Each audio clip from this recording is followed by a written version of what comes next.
Parang nakukulangan ako sa uling. Ayan, bali apat.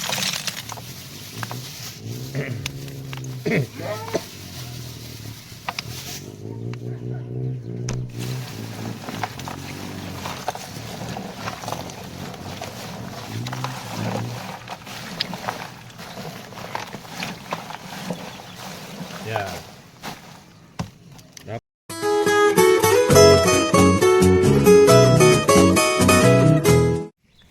Ngayon naman mga kabokals, i-ano natin, modify natin yung ating biofilter. So ito nga, bumili ako ng D3.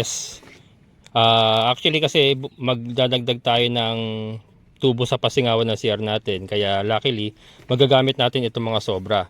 So ito, pumutol po tayo ng, ito 2 feet po ito, 2 feet. Ito po yung magiging ano natin, yung magiging bago nating intake. Intake po, yung nagagaling sa fish pan, dito bubuhos. And then ito po yung pang ano lang ito, pang para extension lang, pero ano lang, ilulusot lang natin dun sa current outlet natin para medyo tumaas po siya kasi masyado mababa, papasukan siya ng graba. Yan, so tinanggal ko na lahat ng graba. Yan na yung mga graba natin, pero ibabalik din po yan. Ito yung biofilter natin.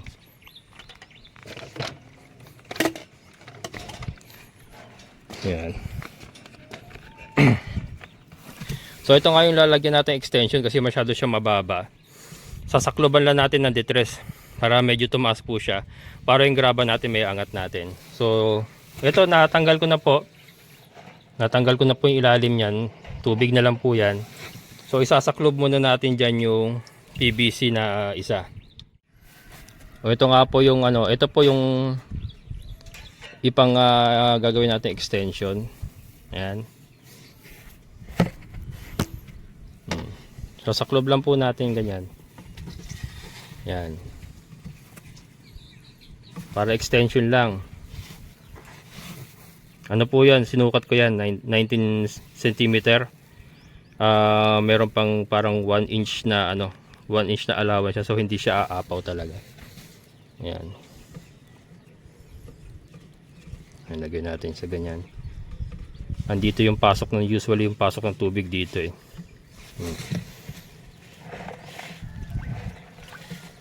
Yan. Meron mga konting natirang graba. Kalat na natin ganyan. Total na ilapat na natin itong natin, extension. Tapos mga kabokals, ito lalagyan ko muna ng uling. Uling muna ilalagay natin dyan mga kabokals. Ito mga kabokals, uling. Ano ba yan? 15 pesos isa niya mga kabokals, ang mahal. Mahal, nagulat ako eh. Kasi dati sa lang eh. Yung uling, pero maliliit lang naman yun. Ito kasi medyo malaki. Pero nagulat ako sa mahal ng uling ngayon. Ayan. Yan muna ilalagay natin sa baba. Uling. Puro mga 3 tupo. 3 tupo. Ay, sorry. Nagalaw mga kabokals yung ating cameraman nagalaw. Nagalaw, yan.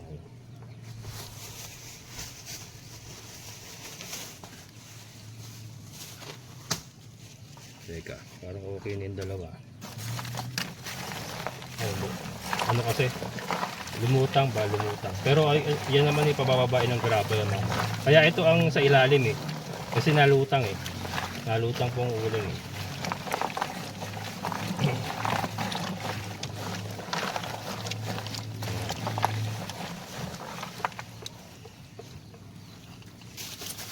Tatlo. So ilalagay natin.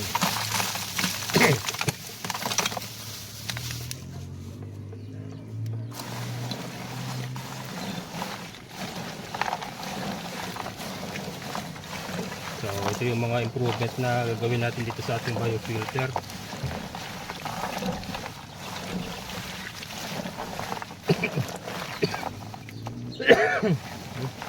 Silot ko mga kabokal. Yan. Lalagyan natin yung net. Dagdag ako ng uling mga kabukal. Para nakukulangan ako sa uling. Ayan, bali apat.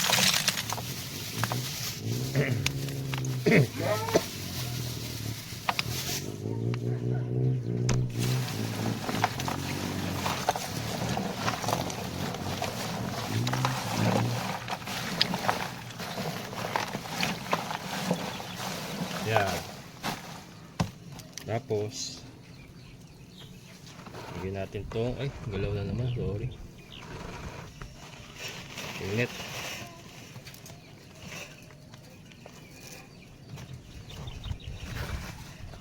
Lagyan natin yung ating net. Para yung uling maitulak pababa. Pag nilagay natin yung graba, tutulak yung pababa. Yan, yan. Ayan.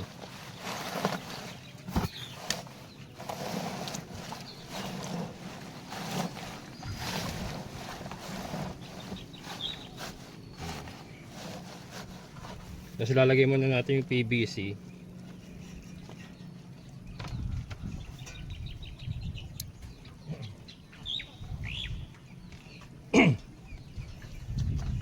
Yan, ito nga po yung isang PVC natin mga kabukal. Yan, dapat ganyan siya eh. Yan, nilagay ko yung net eh para mailubog siyang ganun. Yan. So natural na ano, sinadya kong mas mataas siya. Kasi para hindi na mag-overflow, kasi yung luma, yung gamit natin ngayon na maliit lang, mababa, mabilis mag-overflow eh.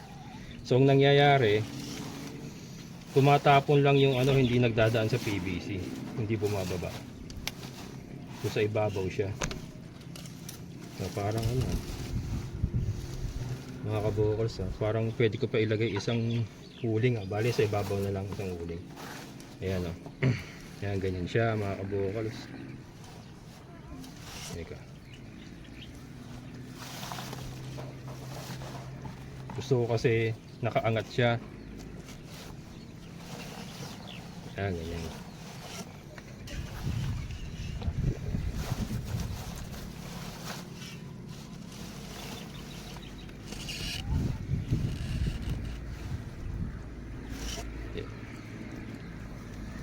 Gagawin ko rito.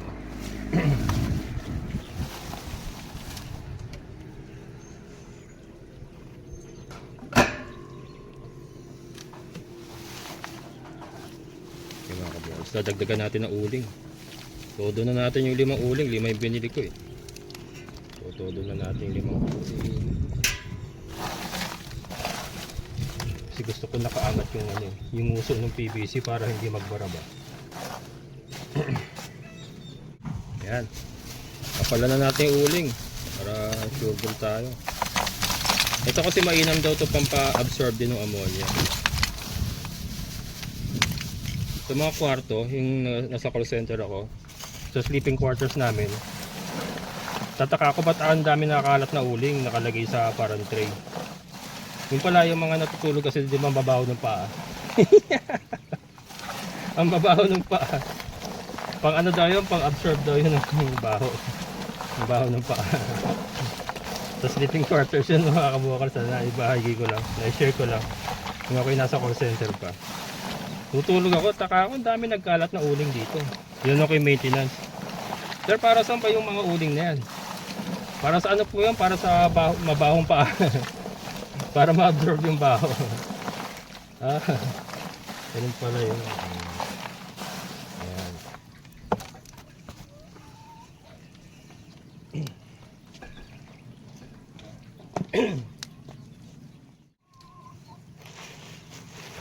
Ayan, saka natin lalagay itong net mga kabukals.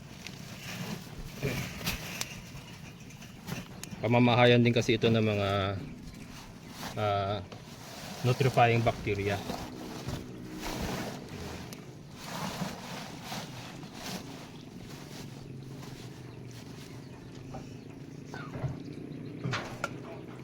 Tapos saka natin ilalagay ito.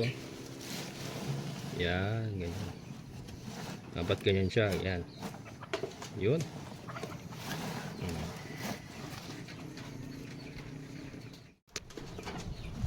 Iniba ko mga kabukals. Kinonsentrate ko dito sa bunganga ng ating intake. Kasi yung inaano ko baka katagalan bumara ba, hindi lumabas yung tubig sa ilalim, pero para at least meron siyang parang distancer, naka-distance siya doon sa pinaka ito yung magsisilbing distancer niya, yung net. Yan. Kaya kinapalan ko yung net, di bali nandiyan na nako-concentrate yung net sa kanya. Yan, ganyan. Yan, ganyan.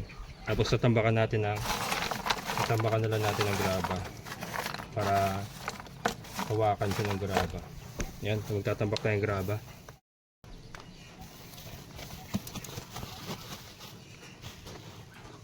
Yan, graba mga kabokals.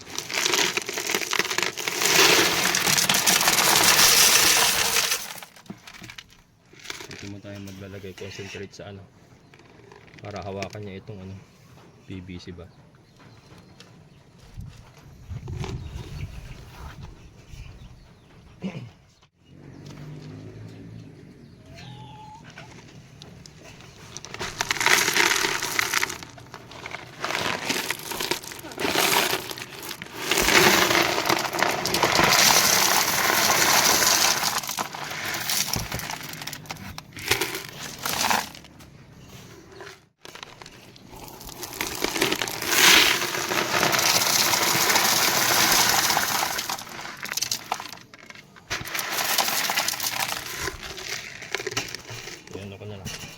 Hindi ako makaberada dito, may balag sa kabilang side.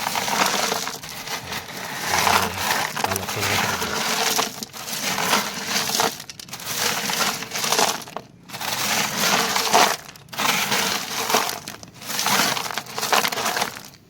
Ayan na mga kabokals, napuno na natin, no? So ito yung ating outlet. Yan. Diyan po lalabas yung tubig. And then ito yung ating intake. So kung mapapansin nyo, mas mataas po siya ngayon. Ayan, mas mataas po siya. So ito gagawin ko, bibili na lang ako ng additional na ganito. Yun na lang ipantatakip natin sa ibabaw. Yan, kahit hindi na natin ibalik yung takip niya rito. Mayroon na lang siyang ganito para protection niya sa init ba.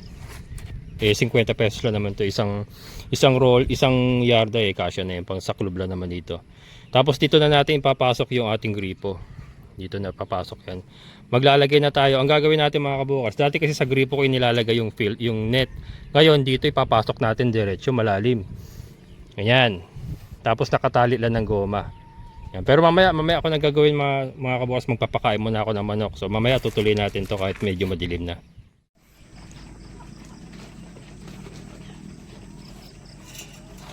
Ayan. Gabi na mga kabukals, pinakain ko muna yung mga manok. Yung baboy hindi pa, okay lang kasi may ilaw naman yung baboy. So ito, gagamitin natin tong net mga kabukals. Yan, dodoblein lang natin tong net. Yan siya. Tapos ipapasok ko dito mga kabukals. Papasok natin ng medyo malalim. Yan.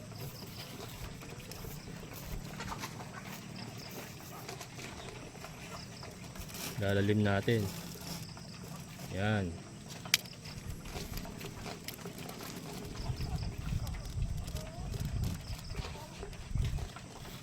Lalim na ba yan?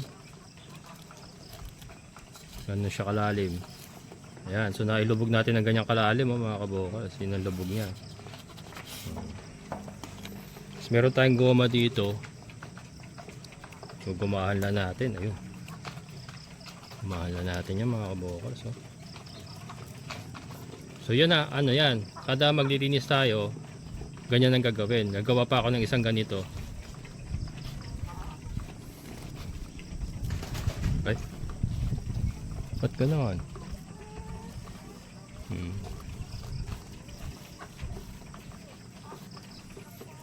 Mas maganda yata rubber band. Bili ako yung rubber band na malalaki.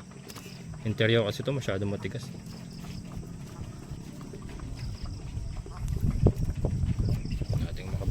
Rubber band. Yan. Yan mga kabukals.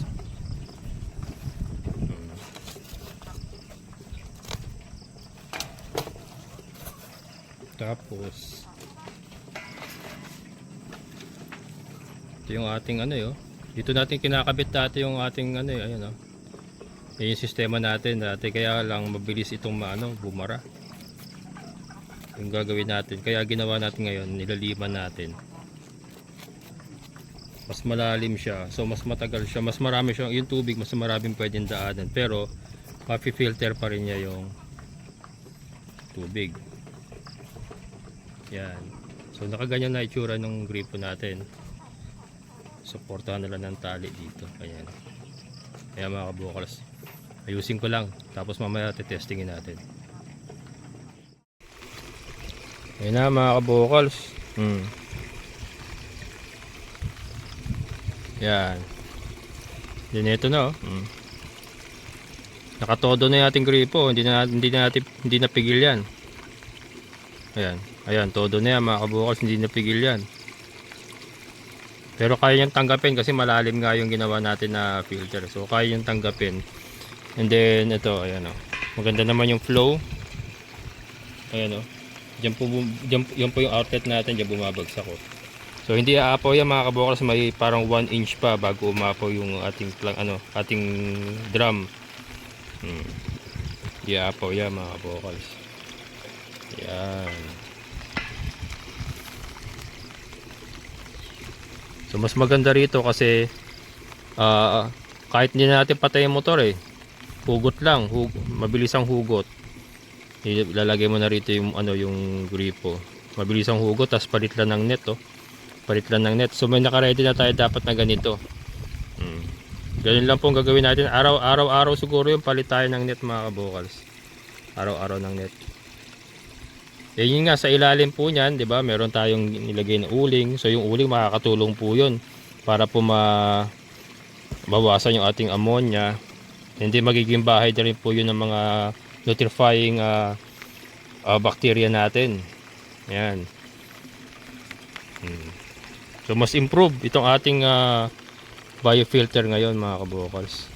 At umaambon, kaya nakapayong tayo. Umaambon. So bibili pa nga ako ng nung ganito, ng panaklob niya. Pero ang gagawin ko diyan mga kabukals, pagka umuulan, sasadyain kong bukas para yung ulan pumasok dito, madagdagan yung ating fish pan. madagdagan ng laman. Looking good oh. Looking good.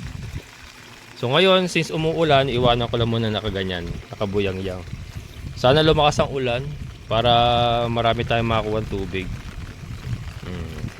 Bukas kailangan makabili ako ng pantapal dito para kasi mainit pa rin yan bukas. Itong ulan na to, lang yan, dahil sobrang init kanina. Pero hindi tatagal yan. So tinitingnan ko kung aapaw yung ating drum. Hindi naman, so far so good naman, hindi naman. And ayan, maganda naman yung flow dito sa ating aquaponics. Check natin ulit bukas mga kabukals. Tuloy natin itong video na to bukas. Pero ngayon, at least nagawa na natin, na-improve na natin yung ating biofilter. Bukas ulit mga kabukals. Update mga kabukals. Kahapon di ako nakapag-update. So nung isang araw pa po natin ginawa ito.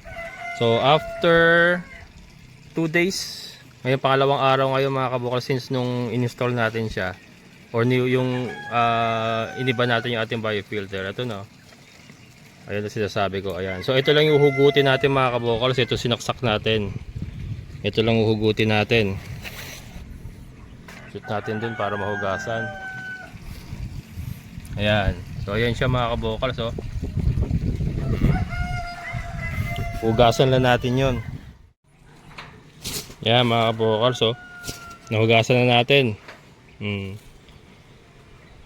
Ibabalik na natin siya ngayon. So ito mga kabukals, gumawa tayo ng takip niya. Ayan, binutas natin yung takip niya original. Para matatakpan pa rin natin siya. Ayan. Ayan.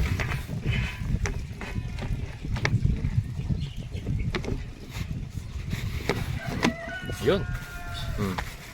So di nakatakip siya mga kabukals, diba? Ayan o, dapat siya no. Sinukat siya mga kabukals oh. Dapat siya, nakakita nyo naman, sarado para protektado. Tapos ito Yan, ano natin yan. Yan. Sasaklob natin yan. Ito yung ano natin. Protektado, para protektado yung pinaka main ano niya. Main drum natin. Yan. Makakatagal na yan sa init mga kabokal. Sa ito gaganyan lang natin. Babalik ko na yung net para mapa-under na uli natin. Ayan na mga kabokal. So ganyan po itsura ng ating biofilter ngayon. No? Nakita nyo naman. No? Medyo naayos na natin yung konsepto ng ating biofilter. Oh. So hindi natin kailangan buksan ng buksan mga kabokals yung ating graba sa loob. So permis pong yung madilim, permis na nakasara, which is kailangan po ng ating mga nutrifying bacteria. Ito lang ang permis nating lilinisin, yung nakalitaw na PVC na ito. Ayan, oh. Ayan yung butas na binutasan nga natin. Oh. So ito permis na yan, hindi na natin magagalawin yan. Dito lang tayo lagi mag-aangat. Ito nga nasubukan ko 2 days mga kabukas bago natin linisan. Hindi pa siya umapaw actually. Hindi pa siya umapaw. And then, ang maganda rito mga kabukas, kita ito mula sa loob. So mula doon, nakikita kung umaapaw ito. So madali pong i-check. Hindi na natin kailangan umakyat kasi mula pa lang doon, matatanaw natin makikita natin kung umaapaw ba o hindi. So yun. Yun po yung isang kagandahan ng ginawa natin ngayon. And then yun nga, meron po tayong nilagay na additional material which is yung pooling sa ibaba, tapos yung net, tapos yung graba natin. And then ito, naka full blast po yung ating gripo. Hindi po pigil yan, hindi na siya pigil. Hindi katulad nung nakaraan, pigil siya. Ngayon, naka full blast po yan. So, maganda po ang flow ng tubig, mas malakas. Ayan, hindi siya umaapaw. Ayan o. Diba? Ayos. Ayun, ito mga kabokals. Oh. Bago tayo magtapos. Ang gaganda na ng ating mga patola. Oh. Kumakatay na. Oh. Kumakatay na mga kabokals. So, nakita nyo naman yan. Yan. Diba? May nakakita ba tayong medyo tagilid? Wala. Lahat masisigla mga kabokals. Oh. Ayun na yan, kumakatay na siya. Lalo na itong isa. Lalo na ito, talagang kumakapit na siya rin sa paakit na sa ating balag. Yan. Lahat yan inayos na natin. And the good thing is going 1 week na mga kabokals, wala tayong naging problema sa ating pipe, sa ating PVC. Wow. Salamat naman, wala na nagiging problema. At wag na sana magkaroon ng problema. Please naman, maging matatag ka. Maging matatag ka, wag kang maging marupok katulad ko. Joke lang. Ayan mga kabokal, so sabi ko nga, 'di ba? Tuloy-tuloy lang tayo mga kabokal. So nito, nakikitaan na natin ng magandang resulta. Although wala pa tayo doon, wala pa tayo sa success, pero may magandang resulta na yung ating mga ginagawa, 'di ba? Again, patola sa ngayon mga kabokals, pero next pag nag-expire na yan, next planting natin, po pwedeng ibang halaman naman ang itatanim natin dyan, ampalaya, upo at iba pa na po pwede nating gamitan ng balag. And ayan, marami pa tayong pagtataniman, may mga butas pa tayong bakante. Yan, tataniman pa natin lahat yan mga kabokals. Unti-unti. So maganda is nakikita na natin, kasi mga kabokals, kung hindi siya uubra, bakit tatagal siya ng going 1 week na yung ating mga patola? And ayan, tumataas na mga kabokals, bumabalag na. Diba? Ibig sabihin, kaya talaga niya mabuhay. Pero again, I'm not concluding yet, pero ito na po yung resulta ng ating ginagawa as of today, April 28 mga kabokals. And then yung improvement nga natin na ginawa sa ating biofilter, ayan, more improved biofilter na sa tingin ko mas magiging maganda ang performance niya. Ayan. So yan mga kabokals, patapos na naman ng araw, pero magpapakain pa ako ng mga manok, ng ating mga kambing. So imagine mga kabokals, maayos natin ito, mapalago natin talaga, working aquaponics na siya. And then sa baba, ang dami nating kambing na nakasuga. Di ba? Ang ganda tignan mga kabokals. Nakita niyo ba idea doon po sa mga positive mag-isip? Nakita niyo ba idea na gusto kong gawin? Ang dami nating halaman sa taas. and yet marami tayong kambing sa ibaba. Yun po yung gusto natin gawin. Ayan oh. Mga buntis yung tatlo na yan. Ito is sargo na nga yung dede oh. Talagang ano, sargo na yung kanyang dede. And then yung dalawa natin eh, yung gaganda. Gumaganda na yung katawan ng ating dalawang inahin na si Tisay at si Bambi. Ito nyo naman mga kabukals oh. Yan, si Bambi. Yan, ayun si Milky. Ayun, naubos na yung ano, naubos na yung binigay natin, yung kulay dilaw na pakainan niya ng ano, napir. Ayan, padilim na naman. Bago tayo magtapos, shoutout po muna kay, syempre kay Sir Orly Supan from Japanese Embassy, Doha, Qatar. Ayan, sir, maraming salamat po. And shoutout din kay Clifford Herbias from Cebu. Ayan, shoutout. Syempre sa ating kaibigan po ni Sir Boyet. Sir, thank you so much. And sa lahat po ng mga solid kabokals, maraming salamat sa inyong muling pagsama. Sana po wag po kayong magsasawa. Ayan po, medyo medyo positive po ang outcome ng ating ginagawa na aquaponic system. Yung mga hito natin ay looking good din. Hanggang dito na lang. Maraming salamat sa inyong muling pagsama. Amazing na buhay.